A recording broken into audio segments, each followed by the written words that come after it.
Hi and welcome to this vocabulary session. In this session, we learn some words, their meaning and their use in a sentence. Let's start. पहला है oblique, OBLIQUE. Oblique का मतलब है not done in direct way. कोई भी चीज़ जो direct नहीं है, सीधी तरीके से नहीं बोली जा रही या किया जा रहा, उसको घुमा के बोला जा रहा है, तो उसको बोल रहे हैं oblique. Lines that are meeting but not perpendicular. अब लाइंस या तो पैरेलल होते हैं जो कभी नहीं मिलते, या फिर जो परपेंडिकुलर होते हैं यानी जो 90 डिग्री पे आके मिलते हैं, और जो ऑब्लिक लाइंस है वो मिलते हैं बट परपेंडिकुलर नहीं, मतलब 90 डिग्री एंगल वो फॉर्म नहीं करते, तो उस तरीके की लाइंस को बोलते हैं वो ऑब्लिक लाइंस है. नॉट स्ट्रेट, जो भी कोई स्ट्रेट नहीं है, सीधी तरीके से नहीं है. That was an oblique marketing of her beauty parlour. उसने अपनी ब्यूटी पार्लर की मार्केटिंग की सीधी तरीके से नहीं, मतलब उसने अपनी ब्यूटी पार्लर की मार्केटिंग एकदम स्ट्रेट नहीं किया कि हाँ मेरा पार्लर ऐसा है वैसा है, ऐसा नहीं किया. उसने ऐसे बात की जिसे समझ में आ रहा है कि उसने अपनी ब्यूटी पार्लर की मार्केटिंग की, यानी घुमा के, indirectly. Next, refurbish, REFURBISH. Refurbish का मतलब है टू रीडेकोरेट और टू इम्प्रूव. किसी चीज़ को और अच्छा करने के लिए, इम्प्रूव करने के लिए उसे फिर से डेकोरेट करना, फिर से उसका सब कुछ एकदम सजाना. His studio looks refurbished. उसकी स्टूडियो कैसी दिख रही है? रिफर्बिश्ड, यानी फिर से डेकोरेट किया गया हो. Next, टायरसम, TIRESOME. टायरसम का मतलब to make feel tired, boredom, impatient, fatigue. कुछ ऐसा हो जिसके वजह से बहुत ही लोग टायर्ड हो जाए, बोर्ड हो जाए, उनको थकान हो जाए, वो बहुत ही मतलब वो अच्छा ना लगे, अपना जो पेशेंस है वो खो दे, फैटिग यानी थकान हो जाए, उसको बोलते हैं टायरसम. ऐसे सिचुएशन को बोलते हैं tiresome. Being confined to home for a long time is really tiresome. बहुत दिनों से सिर्फ घर पे रहना, कॉन्फाइंड होके रहना, ये बहुत ही टायरसम है. यानी ये जो सिचुएशन है जिसकी वजह से बहुत ही लोग बोर्ड हो जाते हैं. Next, onus, ONUS.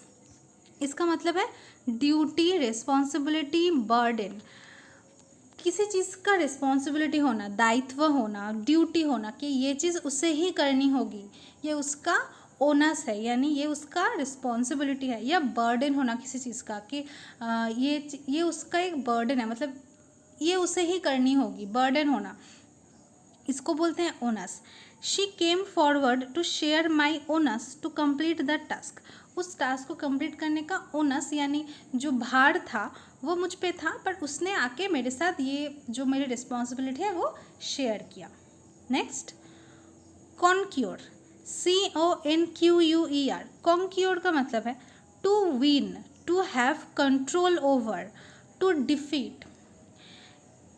जीत लेना, कोई भी चीज़ जीत लेना या उस पर अपना कंट्रोल कर लेना, या किसी चीज़ को हरा देना, डिफीट कर देना पूरी तरीके से, उसको बोलते हैं कॉन्क्योर करना. She has been able to conquer her anxiety with the support of her family. अपनी फैमिली की सपोर्ट के वजह से वो क्या कर पाई है, उसका जो एंजाइटी था वो उसने कॉन्क्योर कर लिया. मतलब किसी का मतलब जो डर है, फियर है, उसको भी, मतलब कोई मेंटल कंडीशन हो, उसको भी अगर कोई जीत लेता है उसको भी बोलते हैं कॉन्क्योर करना. उसने अपनी एंजाइटी को क्या किया? कॉन्क्योर किया, यानी उसने अपनी एंजाइटी पे अपना कंट्रोल पा लिया. अब वो एंजाइटी फील नहीं करती या फिर बहुत ही कम फील करती है. ओके, तो let's do a quick revision. पहला था ऑब्लिक, जिसका मतलब है कोई भी चीज़ किया जा रहा हो बट घुमा के, सीधी तरीके से नहीं, और जो लाइंस परपेंडिकुलर यानी 90 डिग्री होके नहीं मिलते उसको बोलते हैं ऑब्लिक लाइंस. नेक्स्ट, रिफर्बिश, किसी भी चीज़ को फिर से सजाना, डेकोरेट करना, उसको बोलते हैं. फिर है टायरसम, ऐसा कोई सिचुएशन जिसके वजह से लोग टायर्ड हो जाए या थकान हो जाए किसी को. ओनस, जिसका मतलब है कर्तव्य, रिस्पॉन्सिबिलिटी, बर्डन या किसी चीज़ का भार होना. फिर है कॉन्क्योर, यानी किसी पे जीत लेना, किसी पे जीत हासिल कर लेना, किसी पे अपना कंट्रोल पा लेना. ओके, तो तो आज के लिए इन्हीं 5 वर्ड्स थे। अगर आपको सेशन अच्छे लगे तो प्लीज़ लाइक कीजिए, शेयर कीजिए, इस चैनल को सब्सक्राइब कीजिए फॉर मोर सच कंटेंट। मेरी टेलीग्राम चैनल की लिंक और प्रीवियस सेशंस की लिंक डिस्क्रिप्शन में है। Thank you so much.